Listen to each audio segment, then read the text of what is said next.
نحمده ونصلي على رسوله الكريم أما بعد فأعوذ بالله من الشيطان الرجيم بسم الله الرحمن الرحيم وَإِذْ غَدَوْتَ مِنْ أَهْلِكَ تُبَوِّئُ الْمُؤْمِنِينَ مَقَاعِدَ لِلْقِتَالِ وَاللَّهُ سَمِيعٌ عَلِيمٌ إِذْ هَمَّتْ طَائِفَتَانِ مِنْكُمْ أَنْ تَفْشَلَا وَاللَّهُ وَلِيُّهُمَا وَعَلَى اللَّهِ فَلْيَتَوَكَّلِ الْمُؤْمِنُونَ وَلَقَدْ نَصَرَكُمُ اللَّهُ بِبَدْرٍ وَأَنْتُمْ أَذِلَّةٌ فَاتَّقُوا اللَّهَ لَعَلَّكُمْ تَشْكُرُونَ صدق اللہ العظیم۔ ان آیت مبارکہ کے اندر اللہ رب العزت نے پیچھے جو وعدہ فرمایا تھا کہ اگر تم صبر اختیار کرو گے، تقوی کو اختیار کرو گے، تو تمہیں دشمن کی تدبیریں، ان کی چالیں تمہیں کوئی نقصان نہیں دے سکتی۔ اب بھی مسلمان جب بھی کمزور ہوئے ہیں، اس کی وجہ کیا ہے؟ دین سے دوری ہے۔ اگر مسلمان دین پر مضبوطی سے قائم ہو جائیں تو اللہ رب العزت مسلمانوں کو وہ فتح عطا کرتے ہیں، وہ غلبہ عطا کرتے ہیں، جس کا ذکر قرآن و حدیث میں کثرت سے پایا جاتا ہے۔ تو یہاں پر بھی اللہ رب العزت نے فرمایا کہ احد کے دن تمہیں جو شکست ہوئی اور عارضی شکست ہوئی، اس کی وجہ یہ تھی کہ تمہاری طرف سے کوتاہی پائی گئی۔ اس کا ذکر انشاءاللہ واقعہ کے درمیان میں کروں گا۔ اور بدر کے دن تم بے سر و سامان تھے، احد کے دن تمہاری تعداد زیادہ تھی، تم لڑنے کے لیے آئے تھے، اور بدر کے دن تم لڑنے کے لیے نہیں گئے تھے، بے سر و سامان بھی تھے، تو اللہ رب العزت نے تم نے رسول اللہ صلی اللہ علیہ وسلم کی اطاعت کی، اللہ رب العزت کی اطاعت کی، تقوی اور صبر کے دامن کو نہیں چھوڑا، تو اللہ رب العزت نے تمہیں بہت بڑی فتح عطا کی۔ دشمن تمہارا بہت زیادہ تھا، 1000 اس کی تعداد تھی، تمہاری تعداد 313 تھی، بے سر و سامان، اور لڑنے کے لیے بھی نہیں گئے تھے۔ اس کے باوجود اللہ رب العزت نے تمہیں ایسی شاندار فتح دی کہ دشمن کے بڑے بڑے سردار 70 مارے گئے، 70 ہی گرفتار ہوئے۔ انتہائی ذلت اور شکست ان کا مقدر بنی۔ تو اللہ رب العزت نے وہاں بھی تمہیں فتح دی تھی، اور یہاں پر بھی اللہ رب العزت یہ جو شکست کا تمہیں سامنا کرنا پڑا، اس سے تمہاری حفاظت فرماتے، تمہیں کامیابی عطا فرماتے، جیسا کہ اللہ نے شروع میں عطا فرمائی، مگر تمہاری طرف سے کوتاہی پائی گئی، جس کی وجہ سے اللہ کی مدد ہٹ گئی۔ تو اللہ کی مدد کے بغیر کامیابی نہیں ہے، یہ بتلانا یہاں مقصود ہے۔ احد کا واقعہ سن 3 ہجری کا ہے، مہینہ شوال کا تھا، دن ہفتے کا تھا، جب غزوہ بدر میں مشرکین کو انتہائی ذلت امیز شکست کا سامنا کرنا پڑا۔ مشرکین کے بڑے بڑے سردار مارے گئے، کسی کا چچا مارا گیا، کسی کا ابا مارا گیا، کسی کا بیٹا مارا گیا۔ تو ان کے اندر اشتعال پیدا ہو گیا، تو ابو سفیان نے بھی لوگوں کو برانگیختہ کیا، اور ہر کوئی جس کو چوٹ لگی تھی، جس کا کوئی مارا گیا تھا، وہ بے چین تھا کہ ہم اپنے جو لوگ مارے گئے ہیں، مقتول ہوئے ہیں، ان کا بدلہ ضرور لیں گے۔ تو ابو سفیان نے لوگوں کو کہا کہ تم ایسے کرو، یہ جو قافلہ ہے شام سے جو نفع لے کر آیا، یہ تجارتی جو قافلہ ہے، اس کے اندر اس کے پاس جو مال و دولت ہے، یہ سارا کا سارا یہ رسول اللہ صلی اللہ علیہ وسلم کے خلاف جو ہم لڑائی کی تیاری کر رہے ہیں، لڑنے کی کوشش کر رہے ہیں، ان سے بدلہ لینا چاہتے ہیں، سارا کا سارا اسی پہ لگا دو۔ سب نے اس کی حامی بری، سب تیار ہو گئے۔ تو مشرکین اپنی مکمل تیاری کے ساتھ مدینہ منورہ کے پہاڑ جبل احد کے پاس آ کر انہوں نے پڑاؤ ڈال دیا۔ مشرکین کی تعداد 3000 تھی۔ جب رسول اللہ صلی اللہ علیہ وسلم کو اس کے بارے میں علم ہوا، آپ صلی اللہ علیہ وسلم نے صحابہ کرام سے مشورہ کیا، اور اس مشورے کے اندر عبداللہ بن ابی جو منافقوں کا سردار تھا، مشہور منافق، اس کو بھی بلایا گیا۔ اس نے بھی رسول اللہ صلی اللہ علیہ وسلم کی جو رائے تھی کہ مدینہ منورہ میں رہ کر ہم مقابلہ کریں، وہ وہاں پر ٹھہرے ہوئے ہیں، وہ کہ ان کے لیے اچھی جگہ نہیں ہے، اگر واپس جاتے ہیں تو خائب و خاسر ہو کے واپس جاتے ہیں، اگر ہمارے اوپر حملہ کریں گے مدینہ منورہ میں تو عورتیں اور بچے چھتوں کے اوپر سے ان کے اوپر چیزیں پھینکیں گے، پتھر پھینکیں گے، اور مرد جو ہیں وہ ان کو سامنے سے ان سے مقابلہ کریں گے۔ مدینہ منورہ کی گلیاں بھی ایسی ہیں جیسے قلعے ہوتے ہیں، تو وہاں پر مقابلہ کرنا بہت آسان تھا۔ رسول اللہ صلی اللہ علیہ وسلم کی رائے بھی ایسی تھی۔ اور عبداللہ بن ابی جو منافقوں کا سردار تھا، رئیس المنافقین اس کا لقب ہے، اس نے بھی یہی رائے دی، مشورہ دیا۔ اس نے کہا کہ خدا کی قسم، جب بھی ہم نے باہر نکل کر دشمنوں کا مقابلہ کیا تو ہمیں نقصان پہنچا، جب بھی مدینہ منورہ میں رہ کر ہم دشمن سے لڑے تو ہم کامیاب رہے۔ تو اس کی بھی رائے رسول اللہ صلی اللہ علیہ وسلم کی رائے کے موافق تھی۔ مگر نوجوان صحابہ، وہ صحابہ کرام جو بدر کی لڑائی میں شریک نہیں ہو سکے تھے، اللہ رب العزت کا فضل، ان کے فضائل، اللہ رب العزت کی خاص توجہات، جب انہوں نے اس کا ذکر سنا تو ان کے دل میں بھی اسی وقت سے ایک ولولہ، ایک جذبہ پیدا ہو رہا تھا کہ اللہ رب العزت ہمیں موقع دے، ہم بھی ضرور ایسے ہی لڑیں گے، اللہ رب العزت ہم سے بھی اسی طرح ہی خوش ہوں گے، ہم بھی پیچھے نہیں ہٹیں گے اور لڑائی میں اپنی جان لڑا دیں گے۔ تو وہ صحابہ کرام جن میں حضرت حمزہ رضی اللہ تعالیٰ عنہ بھی تھے، حضور صلی اللہ علیہ وسلم کے چچا، فرمانے لگے اللہ کے رسول صلی اللہ علیہ وسلم، قسم ہے اس ذات کی جس نے آپ کو حق دے کر بھیجا کہ میں کھانا نہیں کھاؤں گا حتی اجالدہم بسیفی خارج المدینہ، حتیٰ کہ میں اپنی اس تلوار کے ساتھ مدینہ سے باہر جا کے ان سے لڑائی کروں۔ اسی طرح حضرت نعمان کھڑے ہوئے، انہوں نے کہا اللہ کے نبی صلی اللہ علیہ وسلم، لا تحرمنا، آپ ہمیں جنت سے محروم نہ کیجئے، میں ضرور بھی ضرور جنت میں داخل ہوں گا۔ اللہ کے نبی صلی اللہ علیہ وسلم، آپ یہ کس طرح کہہ رہے ہو؟ انہوں نے فرمایا اس لیے احب اللہ و رسولہ، میں اللہ اس کے رسول سے محبت کرتا ہوں، اور فرمایا میں انشاءاللہ لڑائی کے دن بھاگوں گا نہیں۔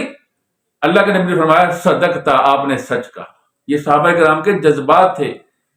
آج لوگ ان کے خلاف اپنی گندی ذہنیت کا اظہار کرتے ہیں، ہر چیز اللہ کے رسول صلی اللہ علیہ وسلم پہ قربان کرنے کے لیے تیار تھے. ذرا غزوہ بدر کو دیکھو، غزوہ احد کو دیکھو، غزوہ حنین کو دیکھو. ہر اس جگہ میں آپ کو صحابہ کرام اپنا مال اور جان ہر چیز لیے رسول اللہ صلی اللہ علیہ وسلم کے ایک ایک لفظ بلکہ ایک ایک حرف پہ قربان کرنے کو بے چین نظر آئیں گے. آپ صلی اللہ علیہ وسلم مشورہ فرما رہے تھے کہ مدینہ کے اندر رہ کے لڑائی کریں یا باہر. تو نوجوانوں کی رائے یہ تھی، اللہ کے نبی صلی اللہ علیہ وسلم کی رائے یہ تھی. اللہ کے نبی صلی اللہ علیہ وسلم فرمایا میں نے خواب دیکھا، گائے کو دیکھا کہ اسے ذبح کیا جا رہا ہے. اس کا مطلب یہ ہے کہ میرے صحابہ کو شہید ہوں گے. یہ برا خواب ہے، مصیبت ہے. اور میں نے اپنی تلوار ذوالفقار کو دیکھا کہ اس میں دندانے پڑ چکے ہیں. یہ بھی مصیبت ہے، میرے اہل بیت میں سے کچھ لوگ شہید ہوں گے. اور میں نے زرہ کو دیکھا کہ میں نے اپنی زرہ کے اندر اپنا ہاتھ، مضبوط زرہ میں اپنا ہاتھ ڈالا ہے. فرمایا یہ مدینہ ہے، مدینہ میں رہ کر اگر جہاد کریں گے، لڑائی کریں گے تو انشاءاللہ فتح ہوگی، دشمن کامیاب نہیں ہو سکے گا. مگر وہ نوجوان صحابہ جو غزوہ بدر کے اندر نہیں لڑ سکے، ان کے دلوں کے جو جذبات تھے وہ بہت زیادہ تھے. وہ یہی کہہ رہے تھے ہم باہر جا کے لڑیں گے، کہیں دشمن یہ نہ سمجھے کہ یہ بزدل ہو گئے ہیں، کہیں دشمن یہ نہ سمجھے کہ یہ کمزور ہو چکے ہیں. ہم باہر جا کے لڑیں گے، دشمن کا باہر جا کے اپنی تلواروں کے ساتھ استقبال کریں گے. تو اللہ کے نبی صلی اللہ علیہ وسلم نے جب دیکھا اکثر کی رائے یہ ہے اور اپنی رائے کا بھی اظہار کر دیا، تو اللہ کے نبی صلی اللہ علیہ وسلم نے فیصلہ کر لیا، اپنے گھر تشریف لے گیا، حضرت عائشہ رضی اللہ تعالی عنہا کے گھر. وہاں حضرت ابو بکر بھی ساتھ تھے، حضرت فاروق اعظم رضی اللہ تعالیٰ عنہ بھی ساتھ تھے. باہر نکلے تو آپ صلی اللہ علیہ وسلم نے اپنی زرہ پہن لی تھی، اسلحہ پہن لیا تھا. اب صحابہ کرام کو احساس ہوا کہ ہم نے آپ صلی اللہ علیہ وسلم کو مجبور کر دیا باہر نکلنے پر، حالانکہ وہی آپ پر نازل ہوتی ہے. ہمیں آپ صلی اللہ علیہ وسلم کو اختیار دے دینا چاہیے تھا کہ جیسے آپ کی مرضی. تو صحابہ کرام نے آپ صلی اللہ علیہ وسلم کے سامنے اس کا ذکر کیا تو آپ صلی اللہ علیہ وسلم فرمایا کسی نبی کے لیے یہ مناسب نہیں ہے کہ ہتھیار پہن لے اور دشمن سے لڑائی کیے بغیر ہتھیار کو اتار دے. فرمایا اب اسی میں بہتری ہے، اگر صبر کرو گے اللہ تمہیں فتح عطا کرے گا. چنانچہ رسول اللہ صلی اللہ علیہ وسلم صحابہ کرام کو لے کر احد پہاڑ کی طرف، احد کو احد اس لیے کہتے ہیں کہ یہ باقی پہاڑوں میں نمایاں ہے، لتوحدہ، اس کے توحد کی وجہ سے باقی پہاڑوں میں اس کو احد کہتے ہیں. اللہ کے نبی صلی اللہ علیہ وسلم نے فرمایا احد جنت کے دروازے پر ہوگا، یہ ہم سے محبت کرتا ہے، ہم اس سے محبت کرتے ہیں. تو آپ صلی اللہ علیہ وسلم چلے، صحابہ کرام بھی آپ صلی اللہ علیہ وسلم کے 1000 کی جماعت. تو راستے کے اندر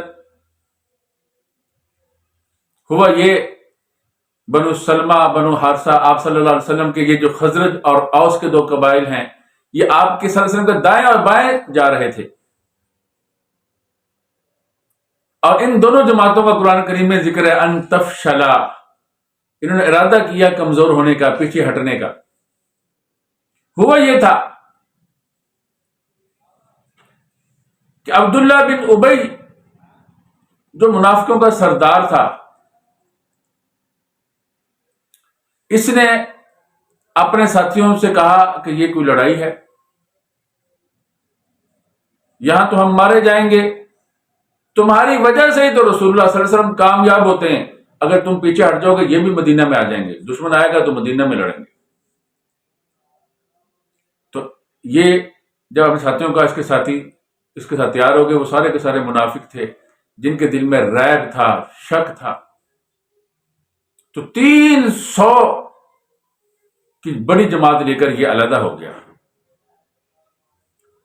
تو جب یہ علیحدہ ہوا، ان کو اس کو دیکھ کر دوسرے لوگ بھی جس کا قرآن کریم نے ذکر کیا ہے، بنو سلمہ بنو حارثہ، وہ بھی ان کے دل میں بھی یہ بات آئی، مگر وہ بات پختگی اختیار نہیں کر سکی، اللہ نے ان کو دلوں کو مضبوط کر دیا۔ اللہ نے فرمایا واللہ ولیہما، صحابہ کرام اس آیت سے بہت زیادہ خوش ہوئے کہ اللہ نے اپنی ولایت کا اعلان کر دیا کہ ہم ان لوگوں میں کاش ہوتے جن کے بارے میں اللہ نے یہ آیت نازل کی ہے۔ اتنی خوشی کی بات ہے کہ اللہ نے ولایت کا اعلان کر دیا۔ رئیس المنافقین کو لوگوں نے سمجھایا بھی کہ تمہارا یہاں رسول اللہ صلی اللہ علیہ وسلم کو چھوڑ کر اس طرح جانا بنتا نہیں ہے، دشمن سامنے ہے اور تم رسول اللہ صلی اللہ علیہ وسلم کو چھوڑ کر واپس جا رہے ہو۔ اس نے کہا یہ کوئی لڑائی ہے؟ اللہ تعالیٰ نے قرآن کریم میں اس کا ذکر کیا، لو نعلم قتالا لاتبعناکم، اگر ہمیں معلوم ہوتا کہ یہ لڑائی ہے، جہاد ہے، تو ہم تمہاری اتباع کرتے، تمہارے ساتھ مل کر لڑتے۔ اور شروع میں اس نے کوئی یہودیوں کو بھی لے کے آیا تھا جو اس کے معاہد تھے، معاہدہ جن سے کر رکھا تھا لڑائیوں میں ساتھ دینے کا۔ اللہ کے نبی صلی اللہ علیہ وسلم نے جب پوچھا یہ کون ہے تو بتلایا کہ آپ فرمایا نہیں، ہمیں ان کی ضرورت نہیں ہے۔ اسی طرح جب یہ پیچھے ہٹ گیا، نہیں رکا، تو صحابہ کرام نے بھی کہا اللہ رب العزت رسول اللہ صلی اللہ علیہ وسلم کو تجھ سے غنی کر دیں گے، تیری کوئی ضرورت نہیں ہے، اگر تو نہیں رکتا تو اللہ رب العزت بے نیاز ہے۔ چنانچہ اس لڑائی کے اندر مسلمانوں نے وہ بہادری کے جوہر دکھائے، وہ جذبات دکھائے کہ تاریخ اسلام کے علاوہ کسی تاریخ میں ایسے واقعات ملنا ناممکن ہے۔ صحابہ کرام جیسے کہ میں نے بتلایا، اللہ رب العزت نے ان کی رضا، ان سے خوشنودی، اگر کہیں اجتہادی خطا ہوئی بھی ہے تو اللہ نے فرمایا اللہ نے معاف کر دیا، اللہ ان سے راضی ہو گیا۔ جس کو اللہ معاف کر دے، اللہ راضی ہو جائے، جن کے بارے میں اللہ اعلان کرے کامیابیوں کے، تو ان کے اوپر کوئی غلط تبصرے کرے گا تو وہ اپنی دنیا بھی برباد کرے گا، آخرت بھی برباد کرے گا۔ آپ صلی اللہ علیہ وسلم نے ایسے طریقے پر اپنے لشکر کو تقسیم کیا اور وہاں پر متعین کیا، ترتیب دیا کہ بڑے بڑے سپہ سالار بھی حیران ہیں کہ آپ نبیوں کے امام ہیں، ایک مقدس ذات ہیں، اس کے ساتھ ساتھ آپ کو اس قدر فن حرب کے اندر، لڑائی کے فن کے اندر مہارت کے، آپ نے بڑی مہارت کے ساتھ اپنے صحابہ کرام کو وہاں مقرر کیا۔ ایک دستہ عبداللہ بن جبیر رضی اللہ تعالی عنہ کے سپرد کیا، 50 لوگوں کا، اپنی پیٹھ آپ صلی اللہ علیہ وسلم نے احد پہاڑ کی طرف کر دی اور ان کو کہا پہاڑ کے اوپر تم نے رہنا ہے، ہمیں شکست ہو یا فتح، تم نے اپنی جگہ نہیں چھوڑنی، اپنے کام سے کام رکھنا ہے کہ کہیں ایسا نہ ہو کہ دشمن پیچھے سے آ کر حملہ کر دے۔ تو 50 کی جماعت پر ان کو امیر بنا کر آپ صلی اللہ علیہ وسلم ان کو وہاں متعین کر دیا، اور اپنے لشکر کا جو رسالہ تھا اس کی کمان حضرت حمزہ بن عبد المطلب کے حوالے کر دی، جھنڈا حضرت مصعب کو دے دیا۔ اسی طرح آپ صلی اللہ علیہ وسلم نے لوگوں کو تقسیم کر دیا، بڑی مہارت کے ساتھ ان کو مناسب جگہوں پہ بٹھا دیا۔ ادھر خالد بن ولید رضی اللہ تعالیٰ عنہ، وہ ابھی مسلمان نہیں ہوئے تھے، ان کی طرف ادھر لشکر کی کمان ان کے پاس تھی، اور کچھ لشکر کی کمان ابو جہل کے بیٹے اکرمہ جو بعد میں مسلمان ہو گئے تھے ان کے پاس تھی۔ تو لشکر اسلام کے جانباز سپاہ کی تعداد صرف 700 رہ گئی تھی، بعض روایات کے مطابق صرف 400، اور ان کے لشکر کی تعداد کتنی؟ 3000، ہر قسم کے اسلحے کے ساتھ۔ مسلمانوں کے لشکر میں گھوڑا نظر نہیں آ رہا تھا، ان کے لشکر میں 200 گھوڑے تھے، یعنی پورے ہتھیار کے ساتھ، پوری تیاری کے ساتھ۔ جو لوگ بدر کے اندر ان کے مارے گئے تھے مشرکین کے، ان کا بدلہ لینے کے لیے آئے ہوئے تھے، بڑے انتقامی جذبے کے ساتھ۔ ادھر جبیر بن مطعم نے اپنے غلام، حبشی غلام وحشی کو بھی تیار کر رکھا تھا کہ اگر تم نے حمزہ رضی اللہ تعالی عنہ کو قتل کر دیا تو میں تجھے آزاد کر دوں. اور ادھر اپنی عورتوں کو، ابو سفیان کی بیوی ہندا، اس نے عورتوں کو اکٹھا کیا ہوا تھا کہ مردوں کو غیرت دلاؤ، پیچھے نہ ہٹیں، اس لیے کہ یہ بدر کی لڑائی دیکھ چکے تھے.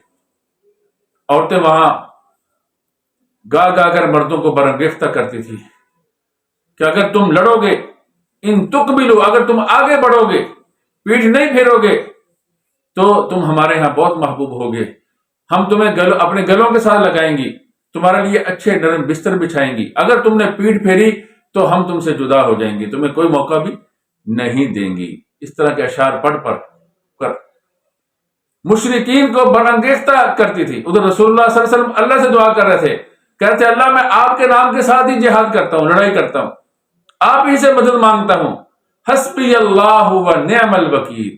یہ پڑھ رہے تھے میرے لیے اللہ کافی ہے اور بہت اچھا کارساز ہے. یعنی اللہ کے نبی صلی اللہ علیہ وسلم اس وقت عین جہاد میں، لڑائی میں یہ پڑھ رہے تھے. ادھر مشرکین کے حالات اور طرح کے تھے. تو دونوں طرف سے پہلے زمانے میں لڑائی کے لیے لوگ نکلا کرتے تھے، کوئی ہے میرے مقابلے کے لیے میں اس سے لڑوں، کوئی ہے جو میرا مقابلہ کرے. اتنے میں اللہ کے نبی صلی اللہ علیہ وسلم نے ایک تلوار لہرائی فضا میں، فرمایا من یأخذہ بحقہ، کون ہے جو اس تلوار کو اس کے حق کے ساتھ لے لے. صحابہ کرام کی جان نثاریاں، ان کی قربانیاں، ان کی عظمت کو آپ دیکھیں. صحابہ کرام بہت سے لبکے کی ہمیں دے دیجیے، ہمیں دے دیجیے. اللہ کے نبی صلی اللہ علیہ وسلم نے کسی کو نہیں. فرمایا کون ہے جو میری اس تلوار کو، من یأخذہ بحقہ، اس کو کون لیتا ہے اس کے حق کے ساتھ. ابو دجانہ رضی اللہ تعالیٰ عنہ کھڑے ہوئے، انہوں نے فرمایا اللہ کے نبی صلی اللہ علیہ وسلم اس کا حق کیا ہے؟ آپ نے فرمایا ان یضرب بہ العدو، آپ اس کے ذریعے سے دشمن کو ماریں، حتی ینحنی، حتیٰ کہ یہ تلوار ٹیڑھی ہو جائے، اتنا دشمن کو ماریں کہ تلوار ٹیڑھی ہو جائے، یہ اس کا حق ہے. اور فرمایا اللہ کے رسول صلی اللہ علیہ وسلم مجھے دے دیجیے. اللہ کے رسول صلی اللہ علیہ وسلم نے ان کو عطا کر دی. باقی صحابہ حیران تھے کہ آخر کیا وجہ ہے، دیکھیں کہ یہ کیا کرتے ہیں تلوار کو. ان کا انداز یہ تھا، وہ ایک پٹی نکالتے تھے سرخ رنگ کی، اپنے پیشانی پہ، سر پہ باندھ لیتے تھے، اس کو موت کی پٹی کہا جاتا تھا. انہوں نے وہ پٹی باندھی اور اکڑ کے چلنا شروع کر دیا. اللہ کے نبی صلی اللہ علیہ وسلم جب دیکھا فرمایا یہ وہ چلنا ہے جس کو اللہ ناپسند کرتے ہیں، مگر اس طرح کی جگہ پہ اللہ کو بھی یہ پسند ہے کہ اس طرح اکڑ کر ہی چلیں. کمزوری اللہ کو پسند نہیں ہے، اس جگہ پہ کمزوری دکھائے، اکڑ کے چلنا اللہ کو پسند ہے. چنانچہ وہ دشمن کے صفوں کو چیرتے ہوئے گزر رہے تھے. جس کو بھی دیکھتے تھے، جو بھی ان کے سامنے آتا تھا، اللہ کے نبی صلی اللہ علیہ وسلم کی تلوار سے اس کی گردن کاٹ دیتے تھے. اور اسی طرح تلوار کو چلاتے چلاتے ان کی تلوار کے نیچے وہی ہندا آ گئی جو عورتوں کو لڑائی پہ برانگیختہ کر رہی تھی. انہوں نے فوراً اپنی تلوار کو کھینچ لیا کہ یہ اللہ کے نبی کی تلوار کے شان نہیں ہے کہ میں اس کے ذریعے سے ایک عورت کو قتل کروں. یہ صحابہ کرام کی آپ شان دیکھیں. عین میدان جہاد میں بھی جب دشمن کے ساتھ لڑائی جاری ہے، لڑ رہے ہیں، ادھر سے بھی تلواریں چل رہی ہیں، ادھر سے بھی چل رہی ہیں، اس وقت بھی اس چیز کا احترام کیا کہ اللہ کے نبی صلی اللہ علیہ وسلم کی تلوار سے کسی عورت کی گردن نہ کٹے، کسی عورت کا سر نہ پھٹے. تو اللہ کے نبی صلی اللہ علیہ وسلم کو ان کی یہ حالت، یہ عادت بڑی پسند آئی. اسی طرح سبا نامی آدمی نکلا، اس نے کہا حل من مبارز. حضرت حمزہ رضی اللہ تعالیٰ عنہ لب کے فرمایا یا ابن ام انمار مقطعات البذور اتحاد اللہ و رسولہ، اے عورتوں کے ختنے کرنے والی عورت کے بیٹے، تو اللہ اور اس کے رسول کے ساتھ جنگ کرتا ہے، لڑائی کرتا ہے. تلوار لے کے نکلے اور لمحوں کے اندر اس کی گردن کاٹ کے پھینک دی. حضرت حمزہ رضی اللہ تعالیٰ نے بڑے بڑے کفار کے سردار جو ہے مارے، 31 کم و بیش 31 کے قریب لوگوں کو اپنی اس تلوار کے گھاٹ اتارا۔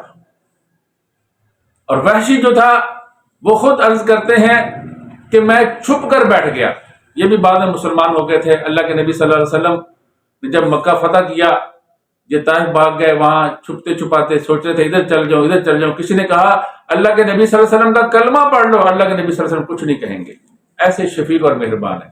یہ آیا اور اچانک آ کے کلمہ پڑھنا شروع کر دیا۔ آپ نے جب دیکھا تو آپ سے فرمایا وحشی ہو؟ کہتا جی میں وحشی ہوں۔ آپ نے فرمایا بیٹھ جاؤ، مجھے بتلاؤ تم نے میرے چچا کو کس طرح قتل کیا۔ جب اس نے سارا واقعہ سنایا تو آپ نے فرمایا ہلاکت ہو تیرے لیے، مجھ سے دور ہو جا، مجھے اپنا چہرہ نہ دکھانا۔ اس برے انداز سے اس نے حضرت حمزہ رضی اللہ تعالیٰ عنہ کو مسلح کیا تھا۔ خیر، تو حضرت حمزہ رضی اللہ تعالیٰ جب اس کے پاس سے گزرے، یہ ایک پتھر کے پیچھے چھپ کے بیٹھا ہوا تھا، حبشیوں کے طریقے پر برچی پھینکتا تھا، جیسے حبشی پھینکتے تھے، ان کو مہارت تھی، بہت کم اس کی برچی اپنے نشانے سے چوکتی تھی۔ وہی برچی اس نے ماری، حضرت امیر حمزہ رضی اللہ تعالیٰ عنہ کے ناف کے پاس لگی اور پیچھے سے نکل گئی۔ بس اتنی خطرناک طور پہ لگی کہ حضرت حمزہ رضی اللہ تعالیٰ عنہ اس کی گردن کاٹنے کے لیے لپکنے لگے تھے مگر اٹھ نہ سکے۔ اس خطرناک طریقے پر وہ برچی حضرت حمزہ رضی اللہ تعالیٰ عنہ کے جسم سے آر پار ہو چکی تھی۔ اور اسی طرح حضرت عاصم بن ثابت رضی اللہ تعالیٰ عنہ، انہوں نے بھی بہت سے مشرکین کو قتل کیا، اور ایک ایسے مشرک کو قتل کیا کہ اس کی ماں دوڑی ہی آئی، گود میں سر رکھ کے رونے لگی، کہنے لگی تجھے کس نے قتل کیا؟ اس نے جب بتایا حضرت عاصم بن ثابت رضی اللہ تعالیٰ عنہ کے بارے میں، تو وہ کہنے لگی میں اللہ کی قسم اٹھاتی ہوں جب تک یعنی تیرے بدلے میں ان کو قتل کروا کے اس کے سر کے اندر میں شراب پیوں گی، اس وقت تک میں چین سے نہیں بیٹھوں گی۔ اور حضرت عاصم بن ثابت رضی اللہ تعالیٰ عنہ نے اللہ رب العزت سے معاہدہ کر رکھا تھا کہ اللہ میں کسی مشرک کو نہیں چھوؤں گا، مجھے بھی کوئی مشرک نہ چھوئے۔ ذات الرجیع کے اندر حضرت عاصم بن ثابت رضی اللہ تعالیٰ عنہ شہید ہو گئے تھے۔ اللہ رب العزت نے شہد کی مکھیاں بھیجی تھی جو ان کی حفاظت کرتی رہی۔ جب رات زیادہ ہوئی تو پھر اللہ نے بارش برسائی اور ان کی لاش جو ہے مشرکین کی آنکھوں سے اوجھل کر کے اللہ رب العزت نے جہاں اللہ کو منظور تھا وہاں پہنچا دیا۔ اور اسی طرح طلحہ، مشرکین کی طرف سے بھی طلحہ بن ابی طلحہ تھے، اس نے جھنڈا اٹھایا ہوا تھا، وہ مسلمانوں کو سے ڈرا رہا تھا۔ اتنے میں حضرت زبیر بن عوام رضی اللہ تعالیٰ عنہ کی نظر پڑی، وہ کود کے اس کے گھوڑے پہ چڑھ گئے اور اس کو مجبور کر دیا کہ گھوڑا زمین پہ گرا، اور اسی کی تلوار لے کے اس کو ذبح کر دیا۔ تو صحابہ کرام نے ایک نے ایسی جانشاری کے واقعات اور ایسے جذبات دکھائے کہ انسان فیصلہ کرنے پہ مجبور ہو جاتا ہے کہ اللہ اور اس کے رسول صلی اللہ علیہ وسلم کی محبت ان کے ہاں ہر چیز سے قیمتی تھی، ہر چیز سے اعلیٰ تھی، ہر چیز اس پر نشاور کرنے کے لیے ہر وقت تیار رہتے تھے۔ حضرت علی رضی اللہ تعالیٰ عنہ ایک مشرک کے اوپر لپ کے اس کو نیچے گرایا، اس کو برچھا مارا، ابھی مکمل ختم نہیں کیا تھا، اس نے اپنا صدر کھول دیا، حضرت علی رضی اللہ عنہ فوراً اس کو چھوڑ دیا، مناسب نہیں سمجھا کہ اس کی یہ حرکت جو ہے اس پر اسے قتل کریں۔ اور اسی طرح دوسرے صحابہ کرام، حضرت طلحہ رضی اللہ تعالیٰ عنہ، وہ رسول اللہ صلی اللہ علیہ وسلم کے سامنے کھڑے ہو گئے اور مشرکین کے آنے والے ہر تیر کو اپنے جسم پہ لے رہے تھے، ہر وار کو اپنے جسم پہ سہ رہے تھے۔ اور یہ واقعہ اس وقت ہوا جب اللہ رب العزت نے مسلمانوں کو شروع میں فتح دے دی، اور وہ صحابہ کرام جو پہاڑی کے چوٹی پر بیٹھے ہوئے تھے، انہوں نے جب دیکھا کہ فتح ہو گئی تو وہ بھی مال غنیمت کو اکٹھا کرنے میں مصروف ہو گئے۔ انہیں حضرت عبداللہ بن جبیر رضی اللہ تعالیٰ نے بڑا سمجھایا کہ رسول اللہ صلی اللہ علیہ وسلم کی ہمیں یہ وصیت ہے کہ ہم یہاں پر ہی جمے رہیں، یہاں سے نہ ہلیں، مگر انہوں نے کہا یہ تو لڑائی تک تھا، اب فتح ہو گئی، اللہ کے نبی صلی اللہ علیہ وسلم نے فتح کی بشارت دی تھی، تو اب اللہ نے ہمیں فتح دے دی، اب یہاں ضرورت نہیں ہے۔ ادھر خالد بن ولید نے جب دیکھا کہ پہاڑی اوپر سے خالی ہو گئی ہے اور بہت کم لوگ ہیں، تو پیچھے سے آ کر اس نے حملہ کر دیا۔ وہ ایسا اچانک حملہ تھا جو مسلمان برداشت نہیں کر سکے، کیونکہ وہ اچانک حملہ تھا، کسی کے خواب و خیال میں بھی نہیں تھا۔ اور ادھر سے شیطان نے آواز لگا دی کہ محمد صلی اللہ علیہ وسلم نعوذ باللہ شہید ہو گئے، اور صحابہ اکرام کی جماعتیں 3 جماعتوں میں تقسیم ہو گئی۔ بعض نے کہا جب محمد صلی اللہ علیہ وسلم شہید ہو گئے تو پھر لڑنے کا فائدہ ہی نہیں، بعض نے کہا جب محمد صلی اللہ علیہ وسلم شہید ہو گئے ہیں تو جینے کا کوئی فائدہ نہیں ہے، وہ لڑنے میں اور آگے بڑھ گئے، اور بعض نے کہا جس بات پر محمد صلی اللہ علیہ وسلم شہید ہوئے ہم بھی اسی پر شہید ہو جائیں گے۔ تو بعض جماعتیں بیٹھ گئی، بعض لڑنے میں اور آگے بڑھ گئی، اور اتنے میں مشرکین کو موقع مل گیا رسول اللہ صلی اللہ علیہ وسلم کے قریب آنے کا۔ ابی بن خلف آپ صلی اللہ علیہ وسلم کو اپنا نیزہ لیے قتل کرنے کے ارادے سے آگے بڑھا۔ اس نے قسم اٹھائی تھی کہ میں رسول اللہ صلی اللہ علیہ وسلم کو قتل کروں گا۔ آپ نے فرمایا اے اللہ کے دشمن، تجھے میں قتل کروں گا۔ آپ صلی اللہ علیہ وسلم نے اپنا نیزہ لیا اور اس کی زرہ کے اندر مارا، اس کو معمولی سا لگا، معمولی سا، اور یہ ایسے آوازیں نکال رہا تھا جیسے بیل آوازیں نکالتا ہے۔ لوگوں نے کہا تجھے تو معمولی سا لگا۔ اس نے کہا خدا کی قسم اگر یہ تکلیف جو مجھے ہو رہی ہے مضر اور ربیہ کے قبیلوں پر بھی تقسیم کر دیں، سب اسی طرح رونا پیٹنے شروع کر دیں گے۔ یہ محمد صلی اللہ علیہ وسلم کا مارا ہوا نیزہ ہے۔